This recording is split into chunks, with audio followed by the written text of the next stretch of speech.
Hi, welcome to the Visionista Podcast. I'm your host, 𝐶𝐘𝐧 𝐖𝐡𝐞 of Nor Marketing and PR. This podcast is for entrepreneurs where we talk about business and work-life balance.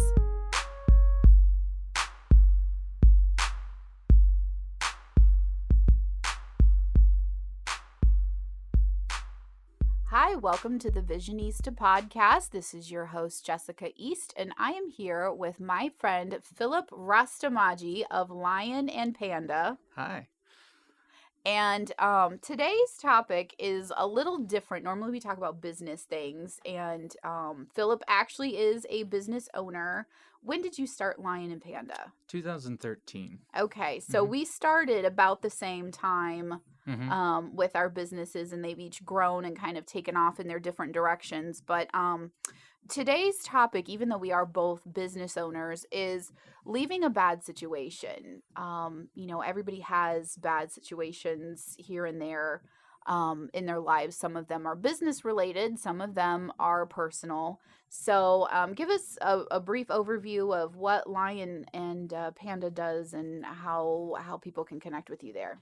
Well, Lion and Panda was a company that I founded in 2013. As said, we focus on marketing and a lot of digital responses for people to be able to kind of connect in a digital fashion. One of the big things that we see ourselves doing, of course, a lot of web development, those kind of things. But we really like to see ourselves as a group that looks at solutions for situations you're following into. A lot of our clients come to us and kind of say, hey, I'm put in this situation, trying to find a good solution. There's a lot of out-of-the-box tools that are available for people, but we find that if we're able to get to the root of the problem, we have a better solution that can provide, whether that's through communication and marketing, whether that's through digital, and sometimes even just regular development of processes internally. That's how we find ourselves helping our customers. Awesome. And because I know you and I have known you for a while, Ad Club, or was it...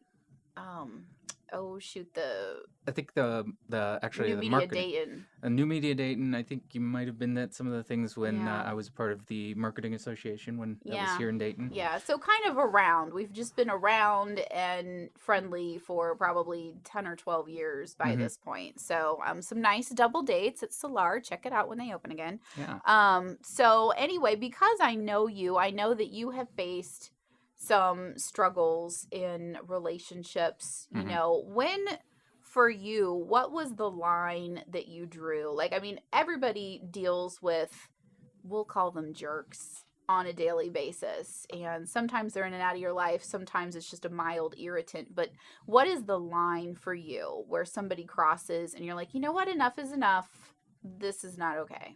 I think that's a really good question, because it's part of a broader piece for me. One of the things, and I've spent a lot of times, both personal and in business, finding myself in relationships that just got out of hand. One of the things is definitely I was getting a better understanding of who I am as an individual is one of the key markers. And for a long time, especially when I was younger, I ignored a lot of that. And when I'm looking for that line, I've learned to develop kind of this thing of what is forwarding my goals. Not to say that others aren't important, but to see what is good for me and the people closest to me, my family, my friends, the people who are aiding to the relationship, and what is the relationship that I'm in the middle of doing for me. I've been in many situations where maybe it's an acquaintance or somebody that I'm around a lot, and I found them just bringing out a different side of me that I wasn't always happy with, and maybe other people weren't happy with. So I find that the line kind of differs depending on the situation, but a lot of times the first thing you have to do is that introspective feel and say, what is this doing to me? Am I feeling weird? Am I feeling different? Am I feeling upset, guilty, or something else in a relationship that I shouldn't be? And then how is my closest friends and people seeing me as part of this relationship? Because I think so often it's something where you immediately start directing out to the individuals that you're talking about. How are they affecting you? Mm-hmm. But I think the most important thing is to look at how you're reacting in the situation. And when you start finding yourself changing your behaviors and how you act in a normal situation, Mm-hmm. that's when I need you to say you need to start drawing that line, start establishing that boundary, start really being introspective and seeing what this relationship is doing for you. Mm-hmm. Those are good points. Could you tell that you were behaving differently, or were other people saying to you, I don't like it when you're hanging out with that person because you are less caring, or you're more angry, or you're more sad? Like, how did you figure out that was not, that things of your personality were coming out? Like, did you Yeah. know, or did people tell you that? I'll admit at first it was hearing it from other people. Mm-hmm. The one thing about relationships like that is they have a way of sucking you in. Mm-hmm. You find yourself in a vacuum, and it's hard to see it sometimes. We've all been in that relationship or with those people where you start getting somebody to kind of just be like, at first it's not being said anything, but you notice your loved ones, the people that you're closest to, starting to distance from you. Mm-hmm. It's like you want to go out with that friend, and you're talking to your other buddies and saying, hey, come out, and they're like, yeah, I got things to do. Mm-hmm. Or even in business, when you're talking about that, it's just that relationship where you're finding people that would normally connect with you all of a sudden just be a little more distance. Mm-hmm. So I see a lot of that at first. As I've grown, I really feel that I've kind of discovered kind of a new side. I have my own litmus test, if you will, to kind of Mm-hmm. say how I'm feeling about things. And I'm starting to realize more about me and how I react in situations, to say, how am I going to change in this? Am I acting different than I usually do? Mm-hmm. And I think it's a growth thing. I mean, you Mm-hmm. can't just say that you're going to be able to see it right away, because usually when you're in these relationships, you're not always going to see it, because to you, you're just reacting to the situation. Mm-hmm. It's those around you who start seeing it. But as you grow and as Mm-hmm. you understand yourself more, I feel like that opens up and you start to actually get that presence to say, I'm different now. Mm-hmm. And it starts to strike you as weird. And I always kind of say it's kind of looking a little bit. I always heard the analogy of somebody talking about finding counterfeit bills when they're doing Mm-hmm. the research for that. They don't start by showing you all the counterfeit bills. Mm-hmm. They start by showing you authentic realness, right? Mm-hmm. So that's where, to change from that relationship of identifying the difference between what other people are saying and what you're saying, is you need to start introspectively understanding who you are and how you react. That way, when it happens, you'll go, Mm-hmm. whoa, that's not me. Why am I doing this now? Mm-hmm. And that's a good point about the money and the bills. I've been in an abusive relationship before, and Hmm. in the beginning it was wonderful. I was happy, he was happy, everybody was happy, and then there is kind of like a vacuum. People kind of intentionally separate you from your Hmm. friends and your family, who might be able to say, something is not quite right here. This person doesn't treat you, they don't speak to you maybe with respect, or they don't treat you the way that you should be treated. Yeah. And I think when you're dealing, sometimes it's just people bring out the worst in each other, and it's a mutually toxic relationship. I Hmm. think sometimes abusive people who are looking for people to abuse are very charismatic and charming, because they know they're ugly on the inside. And so they're real nice at first, showing you, nice $20 bills that are real. Hmm. And then, in 6 months, in 12 months, in a year, then it's not so great anymore. And it's kind of an intentional thing. Hmm. And when you're in it, sometimes it's hard to see that you're in it, because there's like this crazy circular thinking. At least in my experience, it was this crazy circular thinking. I would try and say, this one thing, I want to talk about this one topic. It upsets me when you say this, or when you do this, or I don't like how this is going. And we would never really finish that conversation, because then we're like spinning off to talk about something else, and then spinning off to talk about a third thing. And it was just mentally exhausting. like, I don't know if you've ever had a conversation with someone. We used to have meetings at a job that I used to have, these Monday morning meetings, and we would come out of these meetings and was kind of like shell shocked. It was like, what did we talk about? Like, I had questions that I needed answered. Did we talk about that? Did I get an answer? Like, I don't even know, because it was just so much just craziness coming at you and spitting off in all these weird directions, and you never really got an answer. So, I think sometimes it's just two personalities that don't mesh, and sometimes it's an actual person who's kind of looking to take advantage Yeah. of other people. Yeah, I've seen that a lot. I think there is a very large distinction between relationships that are toxic because both of you together kind of have that bad chemical reaction, Mm-hmm. and the ones where somebody is trying to take advantage of you, sometimes unknowingly even. Mm-hmm. I've seen a lot of behaviors. I've worked with, I've dealt with people who were manipulative Mm-hmm. in the fact that maybe it wasn't always outwardly they were trying to manipulate me, but they were always trying to selfishly get their way, and Yeah. therefore it tailored how they reacted to me, Mm-hmm. and that caused the change. And I think that's a very key difference too to kind of understand, is there's a difference between the relationships that are causing you trouble just because both of you are, good people, genuine Mm-hmm. people, and the ones that are toxic because the person in the relationship is causing trouble. Mm-hmm. One of the things that I've always kind of seen is the hardest one, honestly, is to deal with is a little bit of that person, especially if they're knowingly trying to Mm-hmm. take advantage. Mm-hmm. I've dealt with this in many times, and I found myself in a lot of bad places. And it's one of those things you have to experience. And you always say it's not going to be me. I'm not going to take advantage. It's like we all hear about the scams and the things that happen, and Mm-hmm. that's never going to be me. But it does happen. And Mm-hmm. the way I always like to say it too is there's always a little truth in the relationship. It doesn't start out as a lie. Mm-hmm. It doesn't start out as toxic. It doesn't start out in that fashion. Mm-hmm. There's friendships bonded. There is relationships that are created. And then I feel like there's this transformation that kind of goes on. And I really identify a lot with kind of speaking towards, the relationship's a two-way street. Mm-hmm. And we find ourselves in a lot of cases where we're the ones giving, well, somebody else is not. And maybe it's not because they're nasty people, but Mm-hmm. because they're selfish individually. Mm-hmm. And I've been in situations where, with partners and coworkers, where I found myself constantly putting forth the effort, doing the work, getting the things done. Meanwhile, the other individual was sitting there lapping up the praise. Mm-hmm.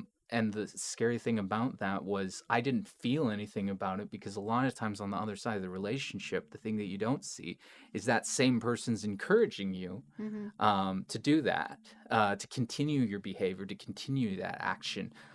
Because, it's much like anything, we all crave some sort of, acknowledgement at Mm-hmm. certain levels. And I think some people take advantage of that by giving you some of that affirmation while taking from you and Mm-hmm. constantly pulling those elements Mm-hmm. from you. And I think that's a huge distinction on, when you're dealing with somebody who is causing you problems because you're having what I call the bad chemical reaction, and Mm-hmm. those who are taking from you directly. Mm-hmm.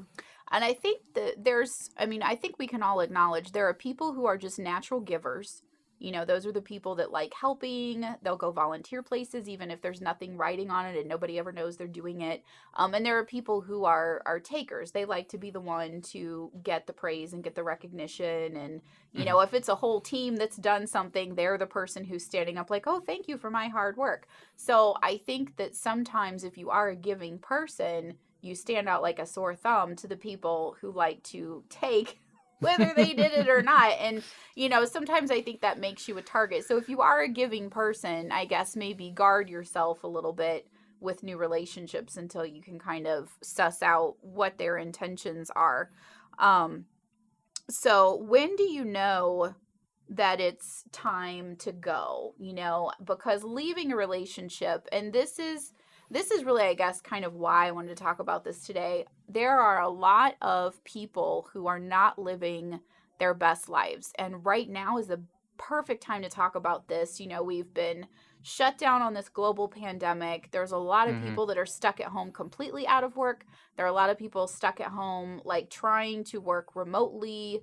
Maybe they've got 10 kids and a dog who keep popping up in their Zoom meetings. Maybe they don't. But people are really evaluating why I'm doing what I'm doing. Am I happy doing this? And then they're kind of making plans, for when everything goes back to normal. I'm saying that with air quotes. You can't see it if you're listening. Philip sees me. I see it. But when things go back to normal and we're all allowed out again, what changes am I going to make to be happier in my life? So, I think that people need to give themselves permission to be happy sometimes because they're scared to leave. Mm-hmm. They're scared of repercussions. Maybe it's not a social norm if this person is your family or your spouse. Maybe it's scary Mm-hmm. if it's a job and you're like, oh, I hate working for this person. I have got to get out of here. So how do you know when it's time to go? Because you've had to make decisions before where you were like, nope, done, enough. What was that point? How do you know enough is enough? I don't care if it's scary. I've got to get out. Well, honestly, that is part of the toughest thing, and I would acknowledge first off that choosing to sever a relationship and to break it off to say for your own good is a very hard thing to do. And I myself, I feel myself in a very giving situation, and many times where I enjoy giving, and I feel that when I'm in a relationship with other good giving people, it's productive. It's great. It's exciting. There's more to gain. You both benefit from each other. But you're absolutely right. And when are you creating that true sever? Because there is the situation of just when you're being in the situation, it's hard to stand up for yourself. It's hard to say something. My first step, I usually say when I'm dealing with this, is I find myself over the years, I've learned a good thing to do is start with separation, light separation, right? If there's a trigger or I start hearing from people saying, this relationship is odd, people don't come right out and say, well, this person's terrible for you. Like they give you those little hints. It's like when you break up and all of a sudden all your friends are like, I hated him or her. And you're like, where were you 6 months ago? Yeah, and I think that's one of the key things. Those people who tell you at the end of the relationship that was terrible are giving you hints early on. And when you start to see those hints, we all tend to put on those little washers and just say, well, they're being sensitive. Well, they don't understand our relationship, or they don't understand what I'm doing. And especially when you're talking about things like employment, clients, business partners. It's easy to start to say in the relationship, we hear a lot from, therapy and those kind of things, creating those separations. But in business, it's all about making money. So the almighty dollar starts to rule. Well, I'm just doing my job. I have to live with this. And I think that is to start to look at that separation. When you start seeing those things, when those things start affecting you, you need to have a baseline of yourself. And one of the things I found myself doing is taking a little time to myself from work situations and jobs where it's been toxic. I found myself when I was on a vacation, realizing how much happier I was, how much more like in tune, and then how when I went back into the environment, I felt the unsettling dread of walking back into the situation. Sadly, isn't that most people on vacation and when they come back? They just go back. So maybe make some changes, guys. Yeah, take some more vacations. But even smaller situations, I mean, taking a little bit of time off from the people that you're working around, finding yourself in those situations, a lot of too with very controlling people, you'll find they try not to allow you to have that time apart. That is a huge sign to look for, is if you're not being given any options to separate, because toxic relationships and controlling people have a very good way of forcing you into spending time together. And I think the distance is one of the most important things. Establishing a little bit, knowing where you are on your baseline and seeing how it changes in between the situations. I mean, from marriages, dating, all the way into business partnerships, there should always be time for you. And I think that's one of the first things I look at.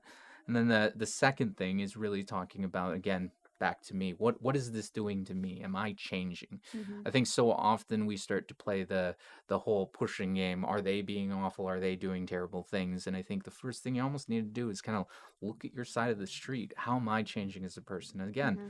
a lot of the people in bad relationships that I had in the past weren't always because they were terrible people. Sometimes it was that chemical reaction. Sometimes it was who I was becoming. Mm-hmm. We all have that one person where you go out with that one buddy and maybe you drink a little too much, or you start becoming reckless or doing Mm-hmm. other things in your daily life that you just wouldn't find yourself in. That one person.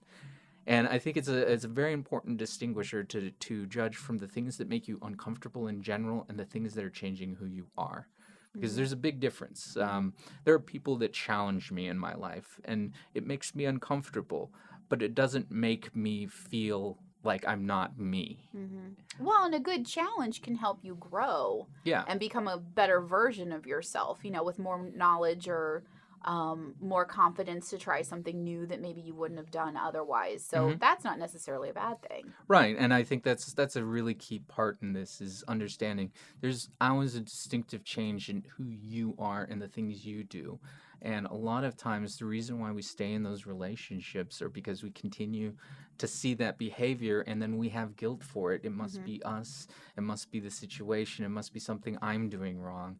And one of the things that we have to acknowledge is our environment helps create us. So when you Mm-hmm. start seeing that different behavior, when you're not you, when Mm-hmm. you're not acting like you, when you're not responding to things like you would, um, even if there's the elements of just pushing out a little bit on the boundaries of what you're growing as an individual, but when Mm-hmm. you're changing the nature of who you are, that's Mm-hmm. when you need to start looking at that, and that's when that separation comes to Yeah. more of a final conclusion, I think. Mm-hmm.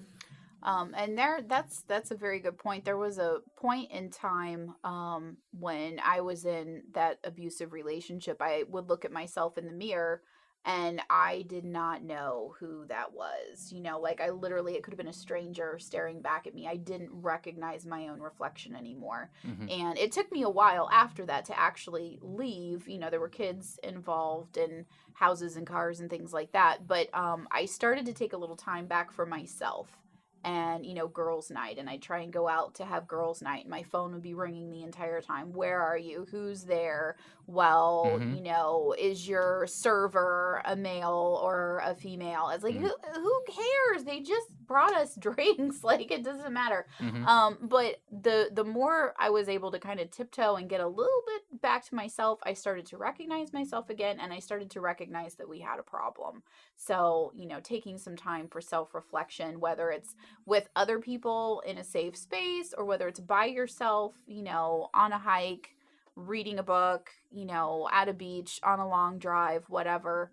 I think those things are good for self-reflection, just to kind of have some quiet for your own spirit to kind of reflect on where you are and where you want to be. So I think Absolutely. those are all good things. Um, so then now, since you've been through a few of these things, and we're a little older today than when we first met a couple Yeah, years yeah. ago, what are some criteria you have for positive relationships and relationships with staying power? And I know when you first meet somebody, you're both kind of on your best behavior and you're kind of feeling each other out. What are some key indicators that you look for in other people so that you can identify them as, oh, this is somebody who's going to be a really great, partner for me in a friendship, or, a partner for me in my business, a good person to bring on to do some things. We both work with a lot of contractors. What are some criteria that you look for in people? The first thing I always say to look at in the situation is a little bit of kind of the both sides. What does everybody stand to gain from a relationship? I mean, Mm-hmm. at the end of the day, we always want to say, we're giving individuals, we're just pouring our souls out for Mm-hmm. everything. But in a successful relationship, there's wins on both sides, Mm-hmm. and sometimes you may not realize that you're even being the person that's causing some of the trouble. So looking at the relationship, whether that be a romantic relationship or professional relationship, I've Mm-hmm. been in many situations where when I started looking at the situation, it was just like myself or somebody else is gaining everything, and the other person is left in the dust. They aren't really making something, and maybe they're making minor things. I always like to say, even when you're talking about like contractors, as somebody who employs that, I try to be conscientious of making sure that when I'm bringing in a contractor, that I'm bringing something to the table. I'm getting them the work that they enjoy, that they need to do to have a successful. I'm not creating a bunch of plight for them. Yeah. And likewise, I look for that return of getting something. Am I getting, is it easier because I'm working with them than the other way around? Because I mean, when we get into those relationships, you start looking around and saying, if I were to do this myself, it would just be easier.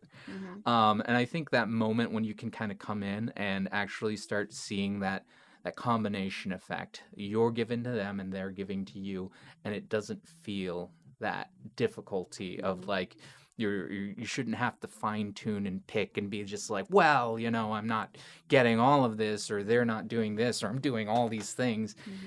That natural flow is one of the biggest things that I have found for myself that really helps being able to see that relationship blossom and grow. And you're absolutely right too.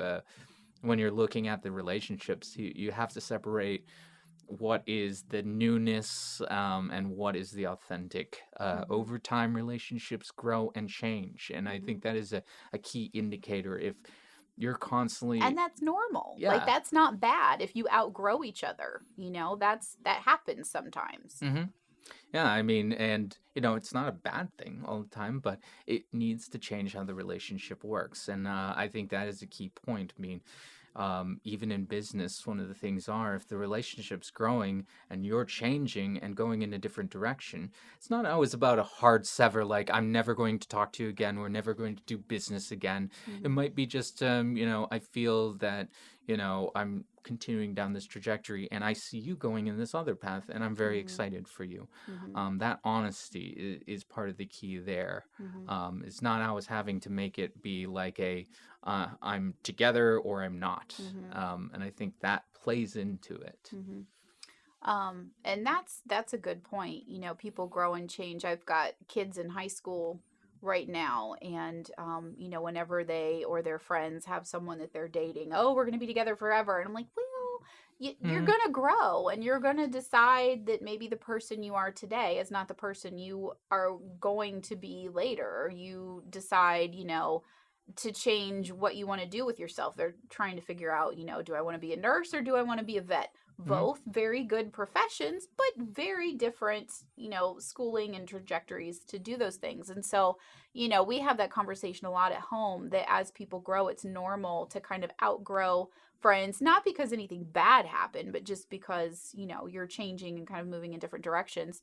But, it's just part of a normal process of life. And if you accept that, and you wish each other well and move on, I think you can move into happier places that maybe you wouldn't be if you were still holding yourself back to follow someone else down their path for life. One thing I do, it's when I was younger, I really cared about what everybody thought about me. And then when I was building my business, it was a real struggle. I was a single mom at the time. We lost our house. We lost our car. It was a mess. So, I ended up losing a lot of friends at that point too. It was hard. If you've got somebody circling the drain financially, it's like, oh, I can't really help you. You're depressing. I think I'm gonna dip out right now. And so I ended up losing a lot of friends in that situation. And so at that point, I was like, you know what? Why did I care so much what all these other people thought about me? Where are they now? Like, all the time I spent caring about what they were thinking isn't, like, that didn't do anything for me. So it's really easy for me at this point in my life to make maybe more shrewd decisions, more hard decisions when I'm first meeting somebody. So, like, for me, if I meet someone, everybody should be on their best behavior. If I just met you for the first time today, I'd be like, oh, hello. And, ask about your wife and your daughter. You'd ask about my husband and my kids, our businesses. Like, it would be very friendly and very polite. If I meet someone and they are not, I don't want to say not friendly and not polite, because some people are just, a little bit antisocial. They're good people. They just really don't want to talk to you right now. But if I meet somebody who's just outwardly like rude or condescending, or, they're very clear, because you've met these people where they're just kind of like, they don't have time for you today and any other day either. So if I meet people like that, I try to maintain my politeness. We're like, oh, lovely to meet you. I go about my way, but then I don't mess with them anymore. And I'm like, you know what? That's not a good person for me. So personally, I start with, some of those criteria at the very first meeting, because if somebody's going to be, rude and condescending and kind of crappy to you at the very, first meeting or first, time or two, they're not going to suddenly decide to treat you better, in 6 months or a year. So that's something I do. And I know that I'm probably more harsh than other people just from my own background, but it saves a lot of time for me. So It absolutely does. And I think one other thing to add with that too is some of it also is about the monopolization of the time involved, right? Because even if somebody is delightful and easy to get along with, we get into these situations where it's just like you get out of a conversation, you realize you haven't said anything to somebody, or you really haven't talked, or it was all about their problems and issues. I've known some very decent people who's just like, I spent so much time and I was just dealing with sob story after sob story, issue after issue, client problem after client problem. I was bailing them out. I wasn't bringing anything. It was always about how I could help that situation. And I think that is a huge indicator, is when you find yourself when the relationship is not about that give and take, but you're just seeing yourself going down somebody else's path. And I think that plays a lot into it. And especially in business, that can be hard, because when you're with somebody, I mean, it's about, they could feed into you the idea that you need to go down this path because it's beneficial for you both. But at the end of the day, you find yourself not agreeing with the topic, but you're still trudging down the path. And I think that's where you need to start drawing those lines and saying, why? Why am I doing these things that I don't even believe in? That I'm not really that committed to? Why is it always about the thing that we need to do for that person and not what I need to do for me? And if that's a client, like yourself and your client relationship, at what point is that a little offensive? Like, if you would have called me a month ago, we could have planned for all of this, and we wouldn't be having this 12-hour crisis right now. Nothing would be on fire. It all would have been planned and taken care of. Personally, I get a little insulted when people like don't think to ask me, like, this is what I do, right? Like, we could have planned for all of these unforeseen things, because I do this all the time. I've cut ties with clients who were not beneficial, and it was all one-sided, emergency after emergency. In the beginning, I didn't, because I was desperate for the check whenever they felt like sending it. And then as business started to get better, I was like, you know what? Why am I spending my time with all these emergencies? Because then it sucks time out of the schedule for other stuff, other clients that you had planned on. You have your meeting, you have your kickoff. You've got a timeline in place, and you have to throw the bricks to that to deal with these emergencies. At this point, I have the luxury of not having to work with people like that. But initially, I did it because we really needed, the income and the billable hours. But then at some point in the middle, it was like, you know what? They don't respect me. They don't value me. And this is taking time away from really great relationships with clients who do value me and do respect me and my team. And so, that's a hard decision to make, because you don't know, like, that client, are they going to be mad and are they going to go tell everybody that you suck, or are they going to be like, oh, whatever, and go find somebody else? So it is a bit of a risk, but personally, I feel good in those decisions. We've only had to cut loose 2, maybe 3 over the last 8 years. So it's small. I'm not, hacking up my client list left and right, but every once in a while it's like, okay, this is really not good. And I think there's a staged way to do that, especially in business. I think where a lot of people fear that kind of backlash that's going to happen, Google reviews are a thing. They are Yeah, important. they do affect your business. And I think that a lot of people think, well, I can't just cut these people. And, I have that understanding. And I think one good tip, especially in the professional realm, is when you're looking at a relationship and starting to see that one-sidedness, the idea is you can't be closed off. You can't be burying that, because our tendency immediately is to say, well, I'm just not going to say anything. And then if I need to go, I'm just going to go.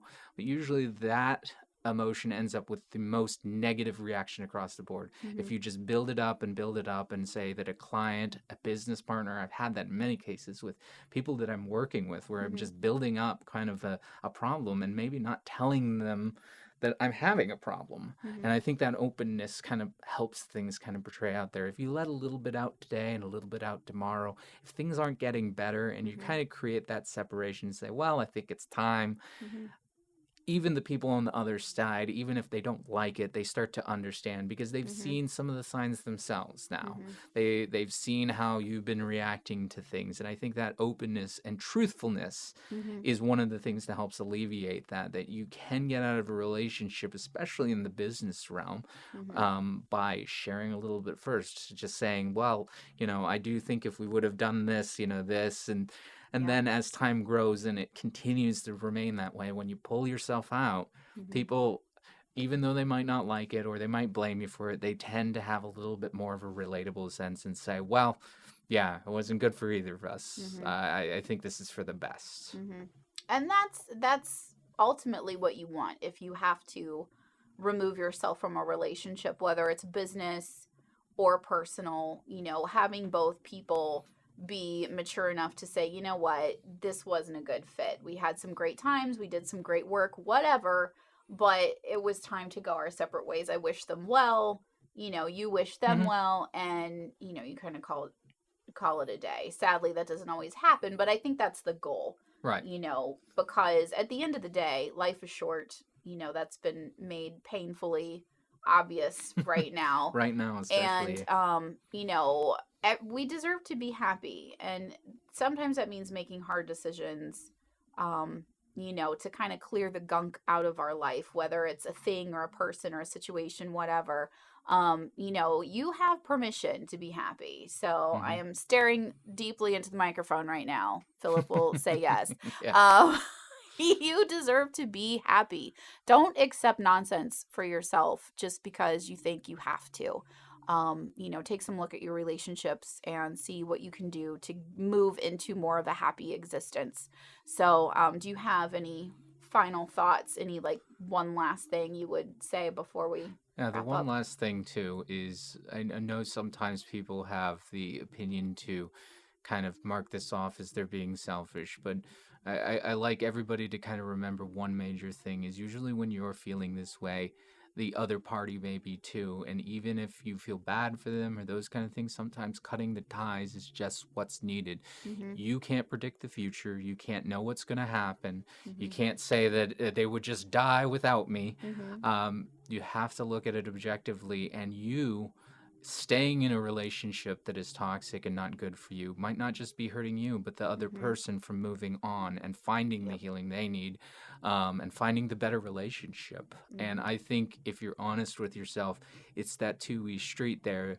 Like, staying in a bad relationship can affect both parties, and you could be hampering somebody as well. So it's about that full return.